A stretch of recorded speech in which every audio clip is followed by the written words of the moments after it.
কিভাবে ট্রাফিক ফাংশনে কাজ করতে হয় আমি আপনাদের এখন দেখাবো।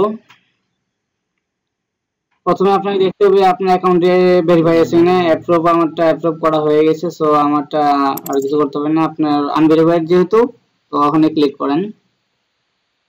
এখানে আপনার দুইটা তিনটা বক্স আছে, আপনার ফার্স্ট নেম লাস্ট নেম এগুলা দিয়ে দিলেন এনআইডি কার্ড অনুযায়ী। আর এনআইডি কার্ডটা আপলোড করলেন, করার পর আপলোড ডকে ক্লিক করলেন, হয়ে গেল। তারপর 24 ঘন্টার ভিতরে আপনার অ্যাকাউন্টটি অ্যাপ্রুভ হয়ে যাবে। তো মাই অ্যাকাউন্টে ক্লিক করুন। এখানে দেওয়া আছে অ্যাড সার্ভ।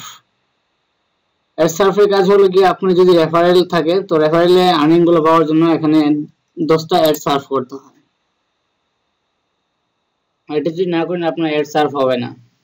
এখানে দেখুন আপনার পেজ লোড হচ্ছে, অনেক এমবি যায় অনেক সময়, সো আপনি চাইলে পুরো পেজটা রিলোড ক্যান্সেল দিতে পারেন।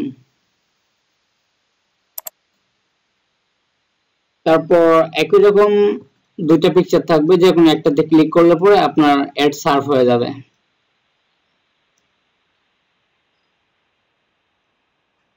এখানে দুইটা চাবি মতো দিয়ে দিছে, তো আমি যে কোনো একটাতে ক্লিক করলাম, হয়ে গেল। এইভাবে 10টি অ্যাড আপনি প্রতিদিন সার্ভ করবেন।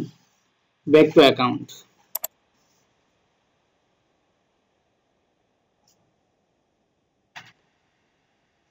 তারপর হলো গিয়ে ক্যাশ লিঙ্কের কাজ।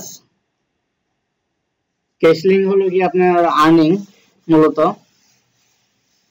এখানে লেখা আছে cash link are available for you.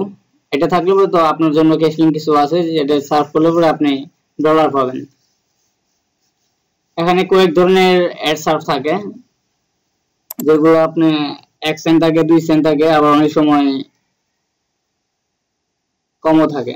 তো এখানে যেমন একটা ক্লাইম করলেন, ক্লাইমে ক্লিক করার পর একটা পেজ আসবে, নতুন একটা ওয়েবসাইট।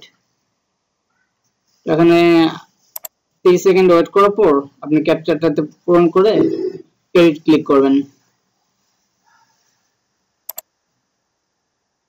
তো হয়ে গেল আপনার 1 সেন্ট আর্নিং। তো ব্যাক টু অ্যাকাউন্ট। তো এইভাবে আপনি প্রতিদিন এর থেকে আরো বেশি অ্যাড পাবেন। আমি অলরেডি অনেকগুলো দেখে ফেলছি, যার জন্য কম দেখাচ্ছে।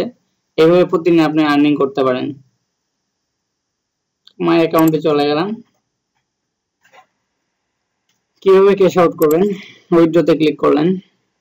এখানে আমার $8.71 দেখাচ্ছে। তারপরে আপনি পিনটা দিলেন, দেওয়ার পর ক্যাপচারটা দিবেন। ক্যাপচার দিয়ে প্রসেসে ক্লিক করবেন। ক্লিক করার মাত্র আপনি বেশির মধ্যে 5 সেকেন্ড লেট হবে আপনার ট্রানজাকশনটা কমপ্লিট হইতে। আপনার পেজ অ্যাকাউন্টে চলে যাবে 5 সেকেন্ডের ভিতরে।